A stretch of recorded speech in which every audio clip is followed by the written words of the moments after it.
bien, j'imagine qu'après des exposés très savants, un cours à Shiur de Torah qui parle un tout petit peu de la médecine, ça va être très très différent. Docteur Anou, on doit finir à quelle heure? Je ne m'étale pas trop. 11h du soir? À 20h vous êtes à table. Bon.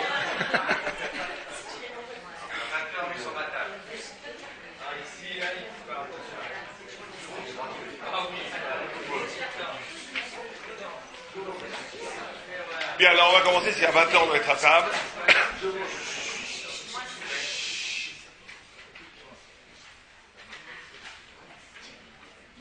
Donc le rapport que le Talmud entretient avec la médecine est un rapport, on pourrait presque le définir, pas ambigu, mais en tous les cas, une sorte de double rapport, puisque vous savez que la science thoraïque, qui se veut donc une science révélée, par définition, et qui n'est pas le produit de l'empirique, s'est posé très, les rabbinim, les sages d'Israël, se sont très tôt posé le problème du rapport entre la providence, la Hashgacha, le fait que tout vient de Dieu, mais une fois qu'on a dit que tout vient de Dieu, on n'a rien dit, puisque avec tout vient de Dieu alors. Et donc les sages d'Israël ont dit que Dieu intervient dans le monde à partir de structures rationnelles, et que c'est pour ça que la science a toujours fait bon ménage avec le Talmud, dans la mesure où les sages du Talmud, d'abord les sages nous citent énormément de médecins, de physiciens, d'astronomes, qui étaient des très grands sages du Talmud, parce que le rapport à la science a toujours été un rapport à l'être, au réel, où il s'agissait de découvrir le réel, les structures même du réel, non seulement pour des questions des fois halachiques d'ordre de la loi, mais aussi parce que un adage talmudique nous dit que tu ne dois prier que si tu as tout essayé rationnellement. En d'autres termes, la prière ne peut pas être un court-circuitage du réel. On doit être capable d'avoir tout essayé avant d'une façon rationnelle, et si on arrive au bout de l'effort rationnel et que rien n'a été possible, ce n'est qu'à ce moment-là que intervient la prière. Il y a aussi cette notion, peut-être oubliée en Occident, peut-être un petit peu vulgarisée par ce qu'on appelle toutes les médecines parallèles, mais qui existe dans le Talmud, qui est un lien profond entre un déséquilibre physique, physiologique, médical, et un déséquilibre spirituel. L'exemple le plus frappant est l'explication thoraïque qui est donnée à certains phénomènes de maladie de la peau, comme ce qu'on appelle la Metzora. Certains disent que c'est la lèpre, la peste, on ne sait pas très bien ce que c'est, puisque le Talmud nous dit que cette maladie n'existe plus, donc c'est forcément pas la peste, puisque la peste existait au temps du Talmud, et bien plus tard après. Mais en tous les cas, une sorte de lien entre le spirituel et le physiologique, au sens où il est indiqué dans les textes que celui qui se livrait à la médisance, à la lachon hara, serait victime d'une maladie de la peau qui s'appelle Metzora.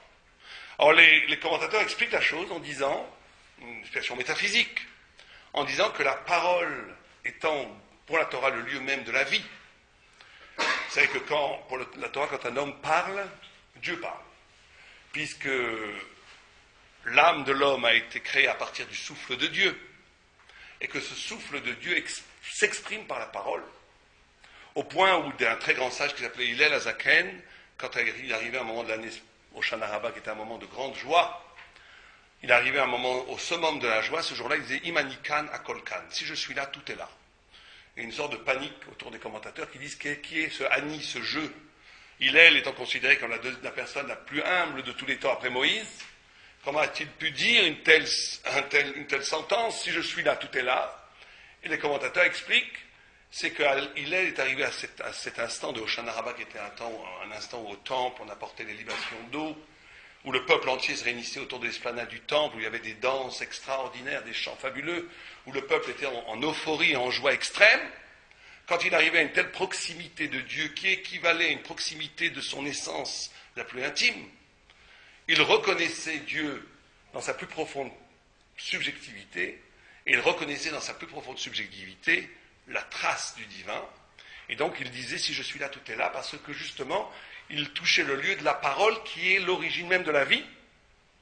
Et le texte nous dit que c'est pour cela que la gravité de la médisance, Quand on dit médisance, ce n'est pas simplement l'infraction morale de dire du mal à son prochain, c'est l'utilisation de la parole à des fins absurdes. On pourrait presque viser certaines formes des médias, certaines formes d'une parole gratuite. C'est une profanation de la dimension divine de l'homme que d'utiliser la parole qui est le lieu même de la vie pour le mal. Et le Talmud, je ne sais pas, je ne suis pas du tout scientifique, mais certains m'ont dit que ça ressemble beaucoup à certaines formes de cancer, où le Talmud explique que cette maladie était une sorte de prolifération de cellules, donc de la vie, mais de façon anarchique, et c'est la vie qui a amené la mort. Et le texte dit, c'est mida keneged mida, c'est un principe talmudique mesure pour mesure. Si on utilise la parole qui est source de vie à des fins mortifères, des fins négatives, et bien la vie se venge en créant un symptôme physique où la vie elle-même produit la mort. Bon, donc il y a ce genre d'approche, on pourrait presque dire mystique, mais qui pourrait presque être expliqué, même quelqu'un qui ferait l'économie du transcendant, qui serait presque athée, pourrait dire, à la limite, pourquoi pas, on peut très bien comprendre qu'il y a un lien profond entre un déséquilibre spirituel, intellectuel, une perte du sens, et l'apparition de symptômes d'une déficience, d'une sorte de mort de l'esprit qui aurait pour conséquence la mort du corps. C'est tout à fait possible. Il y a certains même psychanalystes comme Victor Frank et d'autres qui considéraient que l'inconscient était d'essence spirituelle et que des névroses ou des psychoses naissaient principalement d'un manque radical du sens à la vie, et que quelqu'un qui trouvait un sens à la vie avait la possibilité de guérir. Donc il y a forcément un lien entre l'esprit et le corps, entre la spiritualité et la vie et l'existence. Mais, ça c'est en guise d'introduction, mais il y a un texte du Talmud sur lequel je voudrais vous faire partager, qui est tout à fait insolite, qui nous dit la chose suivante, qui nous dit tout est dans les mains de Dieu, tout est dans les mains de Dieu. Et là on est dans une vision du destin presque, on va dire que l'islam s'est arrêté à cette première phrase, tout est dans les mains de Dieu, sauf, et là ça devient juif, sauf la crainte de Dieu, donc la liberté, et, tout le monde croit, quand on lit la foi, on est tout à fait surpris, et les chauds et les froids. Les chauds et les froids, je vous traduis littéralement, les commentateurs nous disent des maladies qui sont dues à l'atmosphère, un froid, un rhume, ça c'est pas dans les mains de Dieu. Alors, tout à fait surprenant, quand on sait l'omnipotence, l'omniprésence de Dieu dans la conscience juive, pourquoi est-ce que ces maladies dues à des changements climatiques ne seraient pas dans les mains de Dieu? Et les commentateurs nous disent parce que il y a une place qui est faite à la contingence, une sorte de retrait voulu par Dieu de sa maîtrise sur le monde, pour justement comme conséquence immédiate de tout est dans les mains de Dieu, sauf la crainte de Dieu, c'est-à-dire la liberté spirituelle de choisir, de rentrer en relation avec la transcendance ou de le choisir que non, ça c'est donné à l'homme. On ne peut pas enlever ça à l'homme, on ne peut pas lui imposer une spiritualité, il doit la choisir.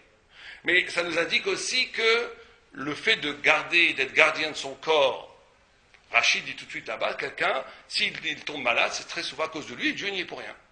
C'est lui qui a choisi de mettre en danger son corps, ce qui fait que, par conséquence, il y a maladie, et il y a une liberté qui est donnée à l'homme pour ménager et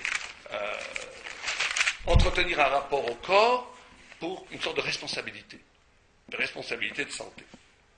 Mais le Maharal de Prague accentue, radicalise cette pensée de la liberté qui est liée à la santé ou à la maladie, en disant, une chose aussi tout à fait surprenante, que la santé est fondamentalement liée à la liberté, au sens où, et là je ne sais pas si c'est vérifiable scientifiquement, mais c'est ce qui est dit dans les textes, que la santé serait une mobilisation de l'énergie existentielle, vitale de l'homme, vers un but dans la vie.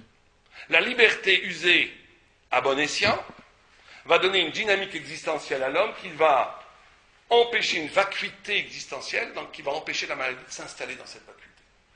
C'est ce que dit les textes. En d'autres termes, la maladie ici est conçue, l'étiologie de la raison d'une maladie est conçue ici comme une sorte de vacance, d'une vacuité existentielle. La personne est passive. Si elle est active dans la prise en charge de son destin, elle va créer une dynamique existentielle qui va lui donner une santé qui est une résistance primordiale à toute forme de maladie. Alors qu'une personne qui sera instrumentalisée par la vie, qui sera passive, qui ne saura pas exactement où il va, qui n'utiliserait pas sa liberté, mais qui serait que le produit des contingences, des déterminismes qui l'entourent, serait lui infiniment plus vulnérable à une déficience physique, laissant une sorte d'espace vide où va se greffer la notion de maladie. Le texte continue et nous dit la chose suivante, nous dit que, et on retrouve ces idées dans certaines médecines orientales, que la maladie a pour cause aussi l'arrêt d'une sorte de circulation intérieure.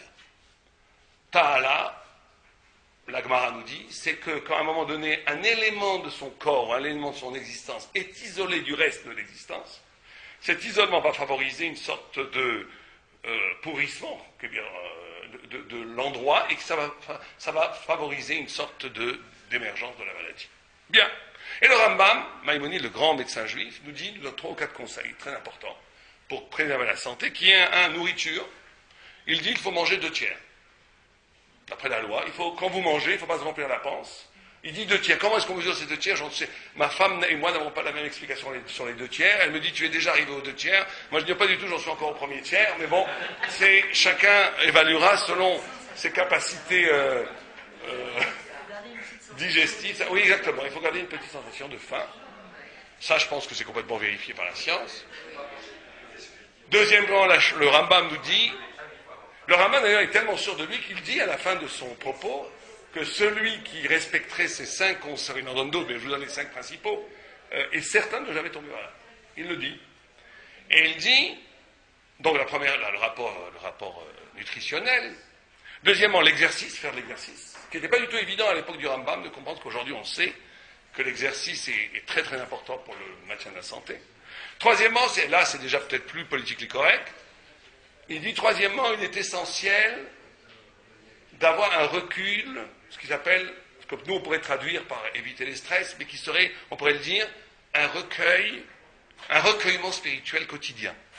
Il dit, c'est très important, il y a une sorte de rythme infernal de la vie qui fait qu'on est toujours obligé, mais ça peut exister même dans un monde spirituel, même dans l'étude de la Gemara, ceux qui étudient dans les yeshivot, ils étudient, ils doivent accomplir, ils doivent enseigner, ils doivent étudier, etc., etc. Il y a une sorte de suractivité. Il dit, c'est très important de prendre 5, 10 minutes, un quart d'heure d'arrêt, et que cet arrêt soit un regard, la possibilité de s'arracher à un cheminement effréné de la vie. Et il dit que ça, c'est pas simplement une exigence spirituelle, ça a un affect immédiat sur la santé. Du fait d'être capable de ne pas être, encore une fois, instrumentalisé par le rythme de la vie, mais à un moment donné, là, il dit même d'arrêter, même sa femme, la femme doit arrêter, doit s'isoler par rapport à son mari, par rapport à ses enfants, par rapport au téléphone, par rapport à tout, un arrêt, où dans cet arrêt, je suis avec moi-même, où je réfléchis, où j'ai un rapport de distance par rapport à mon existence. La 4e chose qu'il nous dit, qui est aussi tout à fait surprenant, il dit une chose qui produit de la santé, qui empêche la maladie, c'est la joie. La joie, être joyeux. Le rire, la joie, être joyeux. Alors les commentateurs, le Rambam ne dit pas exactement pourquoi, mais certains, le Paradisrak et d'autres, expliquent en disant la notion de joie dans la Torah, c'est la notion d'avoir le sentiment, c'est tout à fait surprenant comme définition. La joie, la simcha, vous savez que dans la langue hébreu, il y a une 30aine d'appellations qui tournent autour de la joie. Et je crois qu'il n'y a aucune langue où il y a autant de termes, de terminologie de la joie, avec des variations tout à fait infimes et tout à fait intéressantes. On pourrait faire un cours rien que sur ça, entre la simcha, la tsa'ala, la gila. Il y a énormément de vocables. Mais c'est pas grave, ça nous fait, vous savez,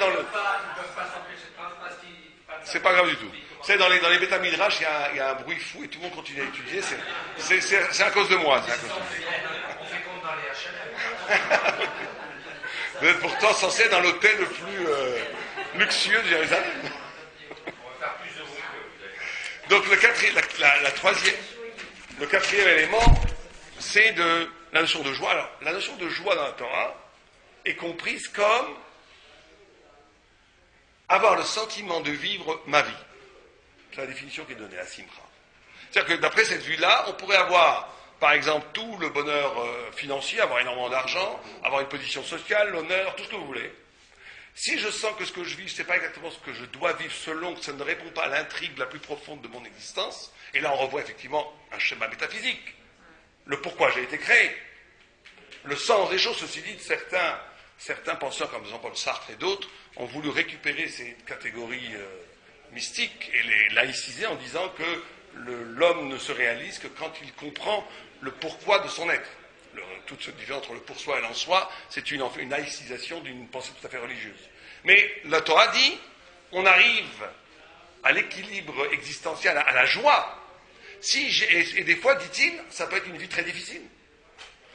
Un peintre qui va essayer qui sent qu'il a été créé pour peindre, il va peut-être passer des heures terribles à essayer de dégager ce qu'il croit deviner dans son activité artistique. Ça va être difficile, mais ce sera la joie.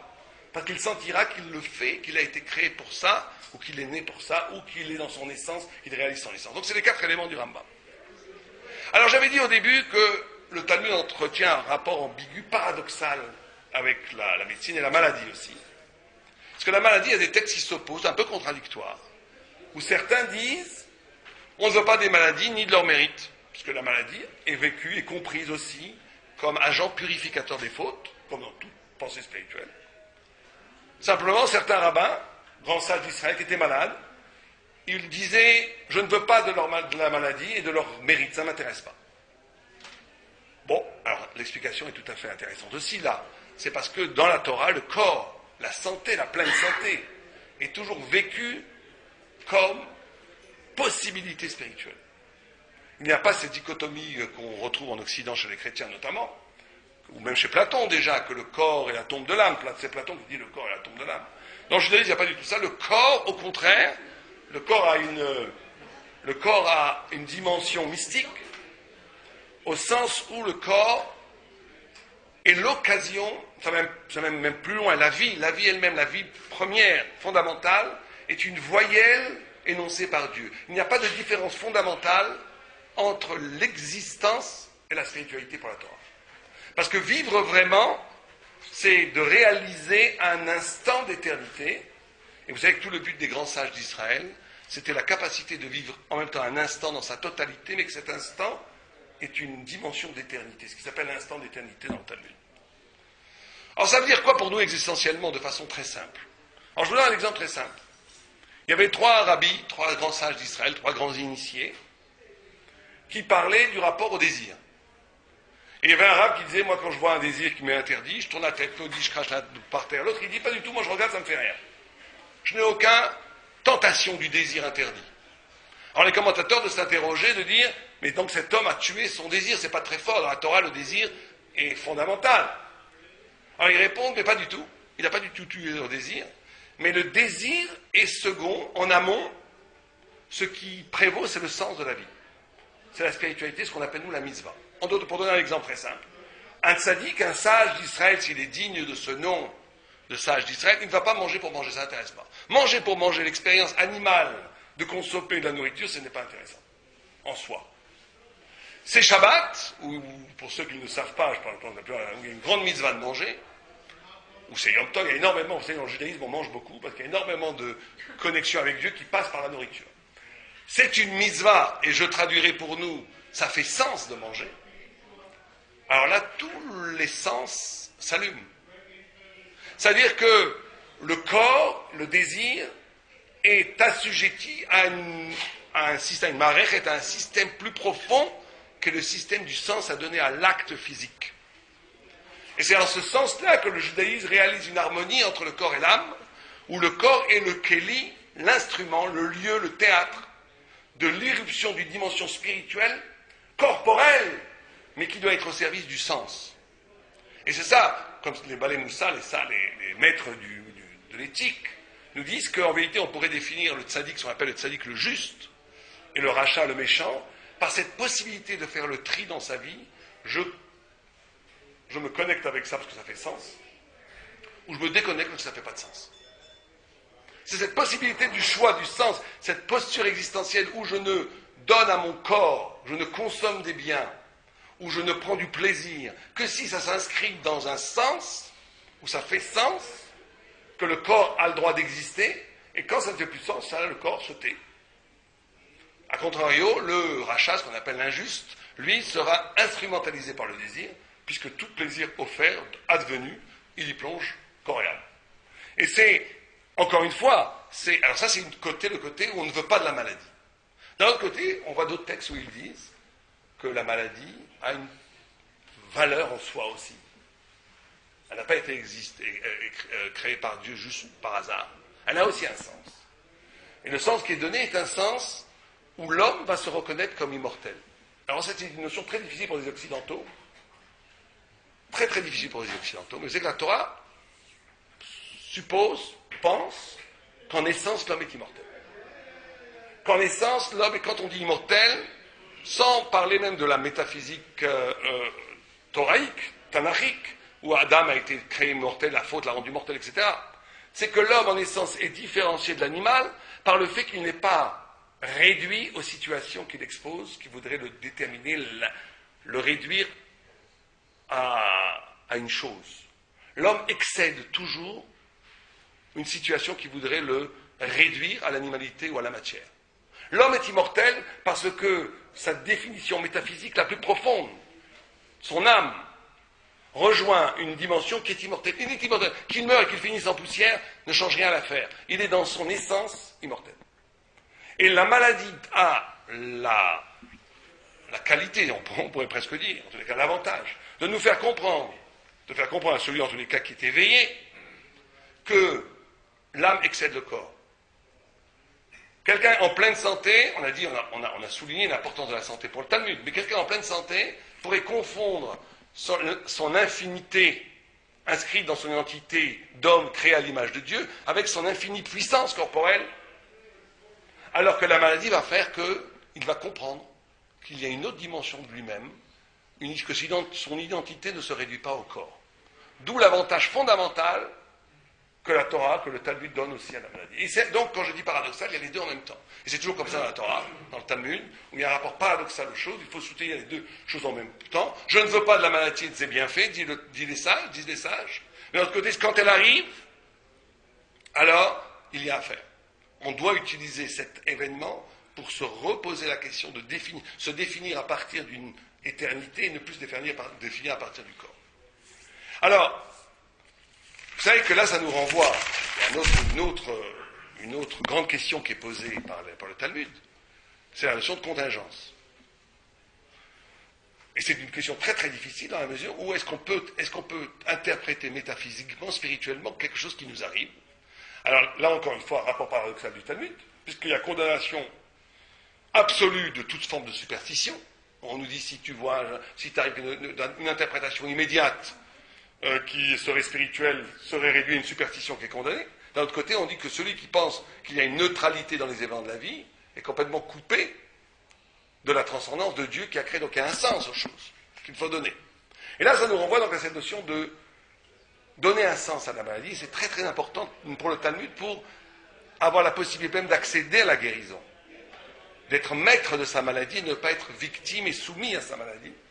C'est la notion même d'être capable de donner un sens à la maladie elle-même. Et là, ça nous pose, on n'a pas le temps actuel, mais on va juste effleurer le sujet. Vous savez que ça touche à un des points les plus importants peut-être, qui est que le Talmud a posé comme sujet de réflexion qu'il existe deux façons de comprendre le monde. On pourrait réduire en vérité la discussion entre le Talmud et pratiquement toute la philosophie, et la discussion entre le Talmud et pratiquement toute la pensée contemporaine à une seule et même discussion. À savoir, tout le monde peut envisager qu'il y a dans le monde de l'esprit et de la matière. La matière existe, il y a de l'esprit. La grande discussion qu'il va y avoir, c'est qu'est-ce qui est premier, et quand je dis premier, c'est pas que chronologiquement parlant, qu'est-ce qui est premier en termes d'affect, qu'est-ce qui est le plus fondamental, est-ce que c'est l'esprit ou est-ce que c'est la matière? Vous avez une vision du monde qui est aujourd'hui la plus communément partagée, qui est qu'avant tout, il y a de la matière. Avant tout, il y a de la matière. Avant tout, le monde est matière. La théorie du Big Bang, d'ailleurs qui ne contredit pas du tout la Torah, au contraire, mais la théorie du Big Bang tendrait à dire qu'avant, on est dans l'énergie se transforme en minéraux, végétaux, je vais très vite, végétaux, animaux, humains vont développer des pensées, on arrive au balbutiement de la pensée, cette pensée se sophistique avec le temps, et avec le temps, on arrive à des pensées, à une culture et à la religion, et en haut de la pyramide, on a Dieu. Et donc on a une vision du monde où l'origine même de l'être est matérielle. Et c'est une sorte de nouveau Dieu qui s'appelle le temps, qu'on chiffre en milliards d'années, qui va pouvoir transformer une carotte en lapin, pour dire les choses rapidement, parce que le temps va sophistiquer la matière tellement qu'il va avoir des sauts ontologiques, et on va arriver à l'homme, à la culture, à la pensée, à la religion, et au spirituel. Mais vous comprenez que dans cette façon de voir les choses, ce qui est premier, ce qui est originellement premier, c'est la matière. Et dans cette façon de voir les choses, l'énergie qui est de la matière. Oui, mais l'énergie n'est pas spirituelle dans cette vision. On peut avoir une interprétation spiritualisme du Big Bang, mais si on reste, l'énergie est aussi de la matière. Donc, vous comprenez, dans cette façon-là, la spiritualité, la parole, est toujours la conséquence d'un processus. C'est ça qui est important. La Torah nous dit exactement le contraire, parce que la Torah dit cette fameuse sentence, Istak labora, Isav ebra et alma. Dieu a créé la Torah avant le monde. Tout à fait surprenant pour nous comme idée, que la Torah a été créée et plus vieille que le monde. Il y a quelque chose qui est plus vieux que le monde. Cela veut dire qu'il y a le projet du monde est plus vieux que le monde, qu'il y a que la spiritualité, l'esprit est plus ancien que le monde, et le monde n'est que le théâtre pour que la spiritualité puisse s'y révéler. Et cet exposé que je viens de faire sommairement renvoie en vérité, simplifie énormément de discussion. Parce que si on est dans la première façon de voir, il va être très difficile d'avoir de la liberté. Puisque toute manifestation spirituelle ou de liberté n'est que la cause, plus ou moins proche ou lointaine, d'une cause purement physique. Alors que si on dit que la raison de l'être est avant l'être, c'est là où la liberté va se poser, chacun va avoir la liberté de projeter sa vie vers le pourquoi il a été créé, ou bien de trahir le pourquoi il a été créé. Et c'est là où cette liberté fondamentale se joue. Pourquoi est-ce que je parle de ça quand on parle du rapport à la maladie? Parce que c'est la même chose. Pour la Torah, on ne peut pas voir la maladie simplement comme un hasard, comme le résultat d'un processus qui existe, bien entendu. On pourrait localiser, hiérarchiser, tracer l'origine de cette maladie d'un point de vue purement physique. Mais il y a un pourquoi aux choses qu'il s'agit de retrouver. Alors pour conclure, parce que on est bientôt arrivé au repas, je crois, le Talmud dit une autre phrase tout à fait singulière, et là je voudrais pas, heureusement que vous n'avez pas de tomates parce que je risquerais d'en recevoir. Le Talmud dit le meilleur des médecins va en enfer. Alors qu'est-ce que ça veut dire que le meilleur médecin va en enfer? Le Talmud dit deux choses, les commentaires disent deux choses. Ils disent parce que le médecin peut tomber dans le piège de la toute-puissance de sa fonction, de sa parole, et de croire qu'il est l'instrument de la guérison, alors que pour la Torah, l'instrument de la guérison est toujours divine, et le médecin n'est que l'instrument qui est l'envoyé de Dieu. Donc bien entendu, il y a un paradis pour le médecin qui aurait compris ça. Ça, c'est l'explication la plus courante. Mais une autre explication qui est donnée, qui est peut-être plus importante pour nous, qui est que il y a dans le rapport même au patient, dans l'exercice de la médecine, quelque chose qui serait de l'ordre très dangereux pour le médecin. Parce qu'il aurait un rapport physique avec le corps, et il aurait une négation de la transcendance de son patient. Il y a un très grand danger et on comprend tout à fait, un médecin qui a des dizaines de patients tous les jours, ne va pas s'amuser à prendre en charge aussi la douleur psychologique ou la douleur existentielle de son patient. Il est obligé de traiter physiquement. Mais alors le grand, c'est que ce rapport à la corporalité de l'autre, entame la relation la plus fondamentale dans la Torah, qui va Haftar Yarecha Kamocha. On avait demandé à Rabbi Akiva, qu'est-ce que toute la Torah? Il a dit, tu aimeras ton prochain comme toi-même. Toute la Torah, c'est l'amour du prochain. Mais quand on dit que toute la Torah, c'est l'amour du prochain, c'est pas simplement un vocable moralisateur. C'est que dans le rapport à l'autre, se joue le rapport à Dieu. Le visage, Lévinas a énormément parlé de ça, mais c'est déjà très très présent dans l'Agma.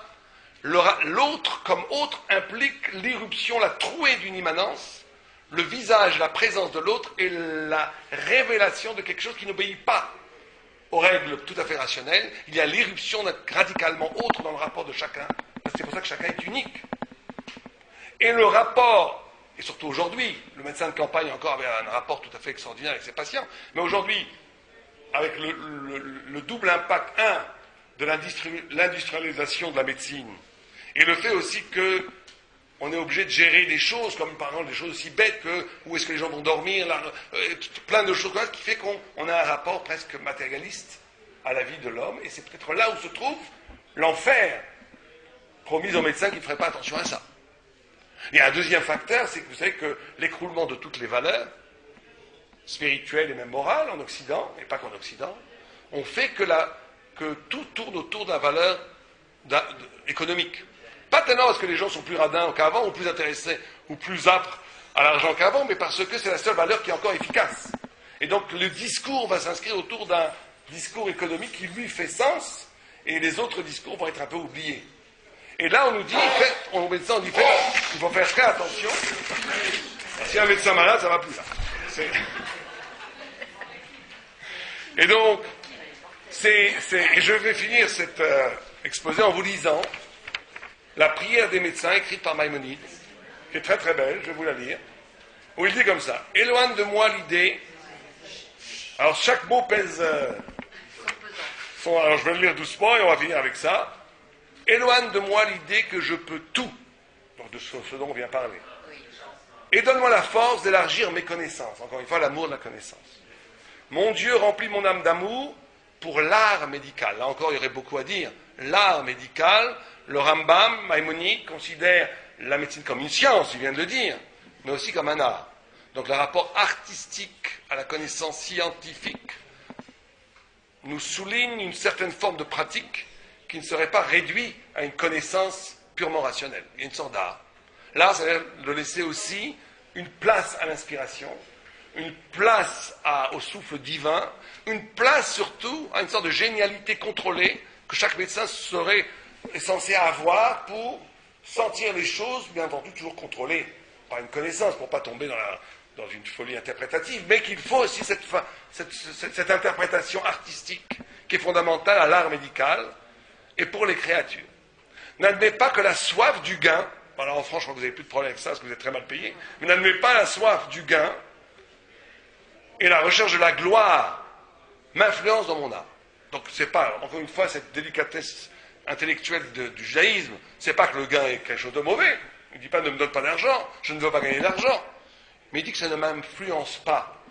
Cette capacité de comportementale où on peut très bien gagner sa vie, et même la gagner très bien, mais il ne faut pas que ça influence, que ça devient un moteur qui va brouiller les cartes de ma pratique médicale. Soutiens mon corps, mon cœur, pour qu'il soit prêt à servir le pauvre et le riche. Ça, en France aussi, vous n'avez pas tellement de problème. Dans d'autres sociétés, malheureusement aussi en Israël, vous savez qu'il y a énormément de gens qui, pour se faire soigner, sont obligés de prendre ce qu'on appelle des privés, et même des gens assez pauvres sont obligés de dépenser des sommes assez importantes pour avoir le meilleur médecin qu'ils choisissent. Et en Amérique, alors n'en parlons pas, ça se passe comme ça. L'ami et l'ennemi. Donc une sorte ici de transcendance de la médecine, où le médecin est comme presque un prêtre, comme un Cohen, comme un homme de Dieu, puisqu'il doit mettre complètement à côté ses sentiments belliqueux ou même d'amour pour être dans une sorte de neutralité du rapport le plus efficace de la médecine, fait que je ne vois que l'homme dans celui qui souffre. Là, il dit de façon magistrale ce dont on a parlé, fait que je ne vois dans l'homme, que je ne vois que l'homme dans celui qui souffre, c'est-à-dire la capacité d'humaniser le rapport et de ne pas ne pas masquer le rapport par la pratique médicale elle-même. Que mon esprit reste clair afin qu'il ait tout ce que l'expérience et la science lui ont enseigné. Bon. Grandes sont les sciences qui ont pour but de conserver la santé de toutes les créatures. Fais que mes malades aient confiance en mon art et suivent mes prescriptions. On dirait qu'il y avait certains malades qui n'écoutaient pas les prescriptions. Donc il faut aussi prier. Ça, c'est un grand principe dans la Torah de la responsabilité et de la responsabilité, qui avait beaucoup impressionné Emmanuel Lévinas, qui disait ça ne suffit pas d'être responsable. Vous savez qu'il y a un grand principe de Harevut Kol Israël Harevut Zanezé. Ça ne suffit pas d'être responsable, il faut être responsable de la responsabilité d'autrui. C'est-à-dire que quand quelqu'un n'est pas capable d'être responsable, il faut aussi intervenir pour éveiller en lui la responsabilité. Je suis responsable d'une déficience de responsabilité de mon tiers. Éloigne d'eux les conseils qui font échouer donc, et les bonnes ordres, etc., etc. Si les ignorants me raillent, fait que l'amour de mon art me rende invulnérable.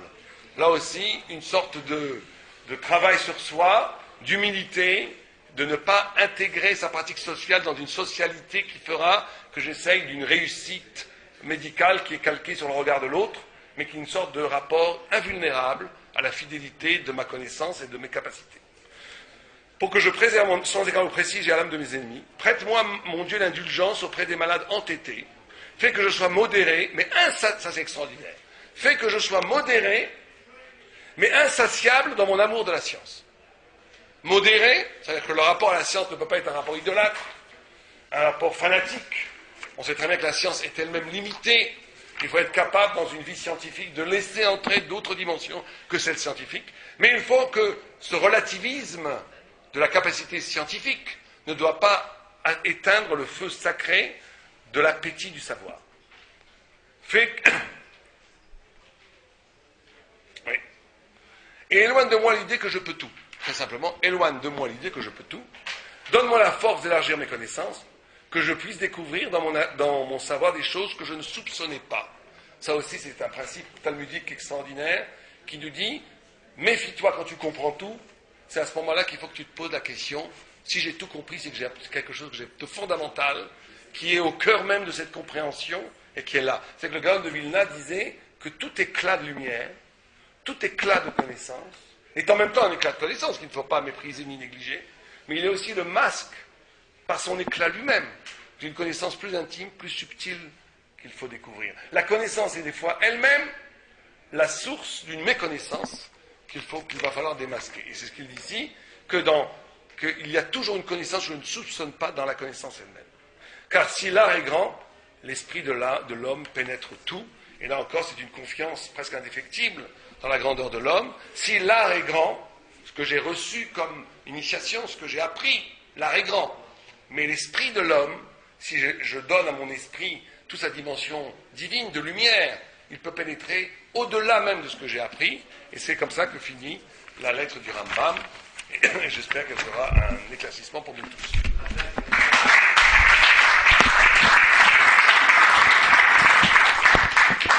S'il y a des questions, je ne sais pas si on a le temps.